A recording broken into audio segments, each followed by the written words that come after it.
today's market, I think, is a great example with the new listing, that's InterGlobe Aviation, that there are companies which have delivered well, and the market, sans whatever is happening globally, continues to reward those. So the man of the moment right here in our studios, Aditya Ghosh, and all smiles today, no complaints. No complaints. The hard work is paid off. Smile should be bigger. The stock is at 900. Yeah, that's so I was driving up, and I don't think the last time I've ever entered a TV studio with cameras outside. I thought I was looking behind to see who's the camera star. Get used to that. Wait till tomorrow's pink papers. You are a listed company now. Yes, we are. Yeah, so thank you for having me. Surprised with the response? I can't say I'm not. We knew it was going to be a good listing because the story is just so fundamentally different. But in the context of everything that was happening in the markets yesterday, this has been just a great start. Yeah. So what happens from here on? How do you plan to take the market share from 33 to 35% higher? What's the plan of action? Well, I guess a lot of even harder work, I guess, in front of us, because a lot of faith and trust in the company now. Aditya, I must tell you, now that you're listed, these motherhood statements won't work. You've got to give us specific numbers and targets. But because we don't chase market share, right? Because I think that's a classic mistake that a lot of companies in our business do. We chase profitability. We make sure that we constantly work on keeping our costs fundamentally lower. And even going forward with next year with the NEOs coming in, which is going to burn so much less fuel, what happens is that we start attacking the biggest chunk of our cost. So on one side, the cost structure starts going down. On the other side, we've got growth locked in for the next decade. So it's a great combination, and that's the story that we brought into the market. So that's a key point, since you're talking about the news. A lot of market participants now believe that fine, crude prices are still down. It's just a matter of time when they rebound or reverse. Who knows? But the fact that at a time like this, you're ordering these news, what happens to your cost-saving balance? Where does that go? Yeah, so, tomorrow, if in fact crude prices kind of climb up, IndiGo gains the most, because the 10 to 15% advantage on $50 versus 10 to 15% advantage on $100 is just so much better, right? So on the other hand, because we ordered these airplanes many years ago, that time was at $100. Yeah, and we've locked in our aircraft prices, we've locked in our aircraft deliveries. So these very precious NEOs, all the early delivery slots are gone. We are getting 430 of them over the next 1 decade. So we've created a structural advantage against all of the other competitors, where they cannot replicate it. They can read our red herring prospectus, but where are the planes? The planes are already sold, and unless you find a way to attack the biggest chunk of your cost, fuel, how much can you save by selling less sandwiches and putting more seats? So that's my next point. Typically, if I look at markets, they always vote for rate of change, which is delta in earnings and growth. Now, fuel was the one-time, or crude was one-time kicker for IndiGo. Fleet expansion will be a great kicker. What else? So actually, fuel will continuously be a kicker for us, and especially when you see that in a highly competitive industry such as us, we will continuously move ahead. Now, 2018 onwards, when we start getting our 321 NEOs with many more seats than what they are on the current 320. The current 320 has 180 seats. The 321 NEOs, which we'll get from 2018, will have about 234 seats. That's again a dramatic change in the cost per ASK. So how many seats do you currently have? In next years, how many new seats you would add? So we will have about a 23% growth over the next year in terms of just capacity, and then it's a question of can our revenues be climb higher and make sure that they run at a successful margin. It is believed that the December quarter or the current quarter is always a good quarter for the aviation sector. That's right. It's Diwali time, November middle. So what are the early trends? Are they better than 2014? Definitely they are. The growth is more this year than it was last year. We have much more capacity this year than before. So things are looking good. But I think the next year would be really the one where we we will sort of really separate ourselves from the pack even more. We've got, we are 98 airplanes today. We'll be 111 airplanes at the end of this fiscal year, give or take. We'll be about 130 airplanes at the end of next fiscal. So the next, say, 15 months, you'll see IndiGo growing at a much faster pace. So who's your real competition? I know you hate questions like this and there is no competition, you're the best and all of that, but is it GoAir, is it SpiceJet, is it Indian Railways, who is it? Our competition is actually who we were yesterday, because we were the one of the last. But that's true, that's the fact. When we were the last, we were one of the last airlines to start in the mid 2000s. So different players came in, right, and with different things that they threw at the marketplace, different things that they threw at us. What we do is we're already the lowest cost structure in the world. If we actually focus on one or two competitors, we will be doing a disservice for ourselves because we're already better. How do we take the very best in the world and make it a little bit better? And so we are in that unique position where we have to simulate that paranoia inside us, where we say, okay, if our technical dispatch reliability was 99.9, how can we make it 99.94? If our growth was 30%, how do we make it 35%? So we are actually competing against ourselves. So let's not talk about competition, let's talk about parallels. Are you the AirAsia of Asia? Or are you the Southwest of US? What is the parallel for you? We've actually, if you look at our statistics, we are better than any other airline in the world in terms of operational excellence. We are better than any other low-cost carrier in the world in terms of cost excluding fuel. We look at Southwest Airlines for just the sheer love and affection with which they deal with customers. So I think we learn from various people, and thankfully so far we've come out to be a little bit better. I just had that global point, Ayesha. I mean, the Indian aviation sector is a very competitive sector. Yes. Be the land, the taxation structure is not very smooth. There's a new policy, which is a proposed new policy. So going forward, can I safely assume that not only for IndiGo, but for the entire aviation sector, things are looking up? Indeed, it's going to be a happy Diwali. Yes, that is somewhat true, and somewhat in the sense that definitely the new aviation policy is a step in the right direction. Lot of different things being relooked at. But having said that, airline business is competitive around the world. So is the auto industry, so is the telecom business. But typically there will be one or two players who just out of foresight and execution will separate themselves from the pack. So irrespective of how the industry does, I hope IndiGo does way better. So how does InterGlobe Aviation now expand their margins? Well, the next really the big push will be just burning less fuel with the NEOs coming in. I think that will be the next big one, where if everything else stays the same, with cost structure coming down, we should be able to improve margins. How will it work? Can you just walk us through that? 1 million means how much of cost savings? So a typical NEO is expected to burn about 10 to 15% less fuel. Okay. Fuel is 40 to 50% of our cost, depending on where what the crude prices is. So that means every time a NEO comes in, to that extent, it brings down cost structure by about 4 to 7.5%, depending on, again, what the fuel price is. And but of course, not everything remains flat. Fares do come down when the cost structure comes down.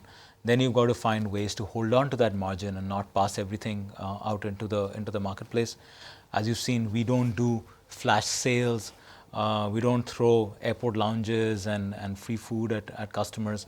What we focus on is a very consistent service, and that's really where that margin is going to come from.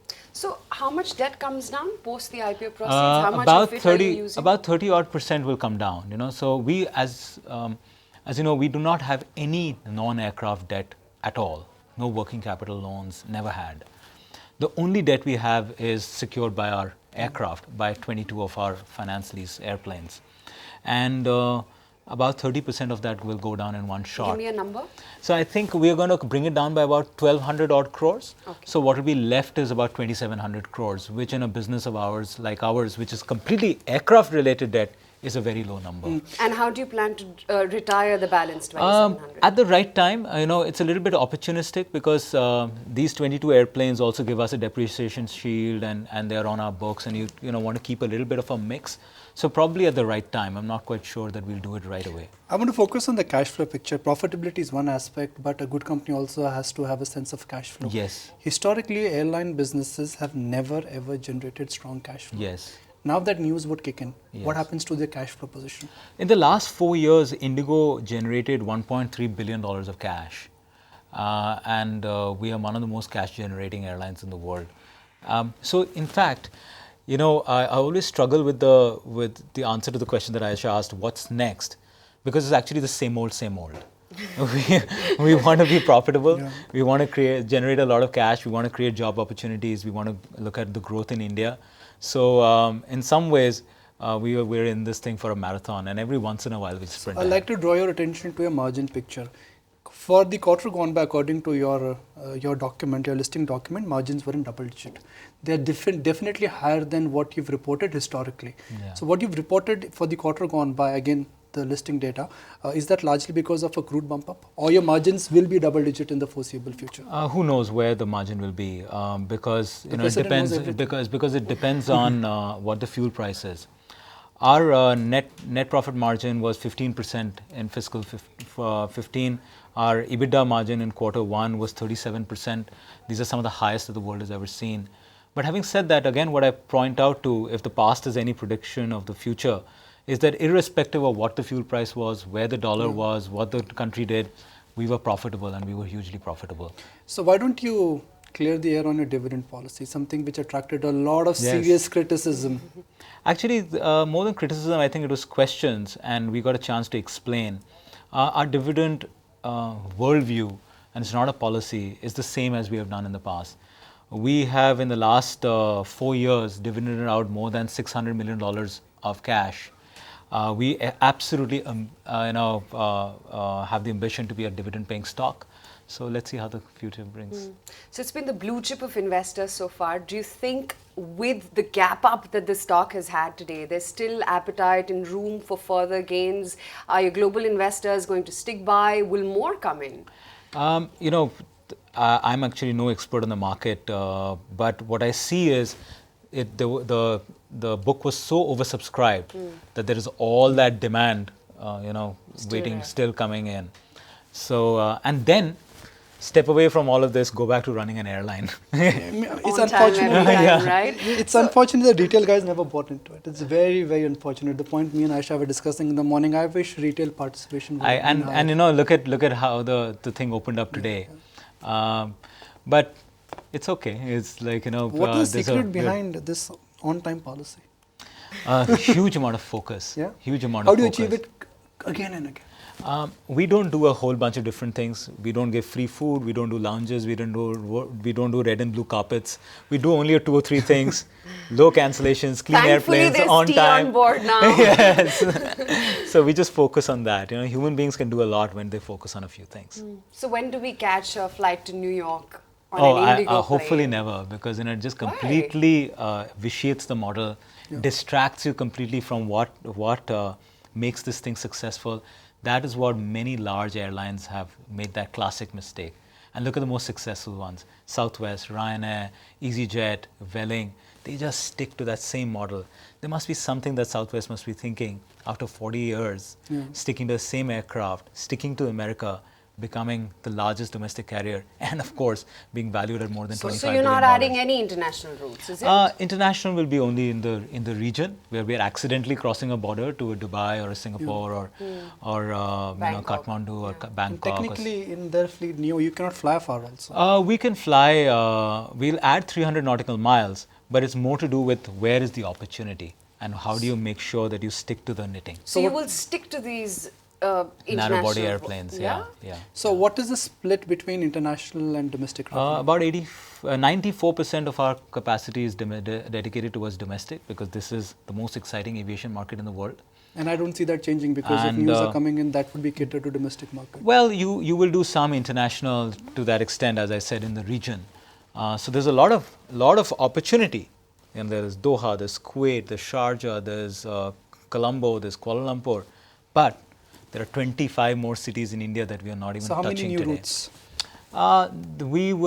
We add usually about 6.5 new routes every time we bring in a new airplane. So, probably thousands of new routes, but new destinations will be fewer. So from 2003 to now, it's been a fantabulous journey. What's the biggest fear right now that everything has gone right? The biggest fear is that we should not get complacent and arrogant about what we have done. Each day you have to compete with yourself and get just a little better. That's the only fear. Frankly, be more specific. Give me the outlier sort of fears right now, not within the company. Actually, it is only within the company. Outside, I don't really. Quarterly numbers? I mean, isn't that a big fear? No, not really. The numbers will be what it will be, and it will be the reflection of what we are trying to do. And every day, if we try and improve ourselves a little bit better, of course, it will take the markets and investors as well as analysts like yourselves to get used to seeing how the airline business moves. Think about it. If 2011 we were a listed company, the world is going through its deepest economic crisis, and we go and announce a 180 airplane order, it's difficult for people to understand. And we know that what happened after next. So let me get two numbers from you. At what ballpark rate do you think Indian aviation sector will grow for next 2 or 3 years? And what could be your ballpark growth rate? I think Indian aviation industry for the next 2-3 years will grow at that 15 to 18% mark. We think we will be growing at about 23-24%. But if you take the next 20 years, I still think even in the next 20 years, we will be growing at about 9.5%. And historically, what has been the track record in the last 3 years? In the region of about, say, in the early 30s, mid 30s, but it was a smaller base. But broadly, you are growing at least 50% higher than the average industry run rate. Yeah. And you don't think that number will change? No, not really. The industry was running at about 12-13% as a whole. It also depends on what is the base. Now we are 100 airplane order aircraft. Yeah.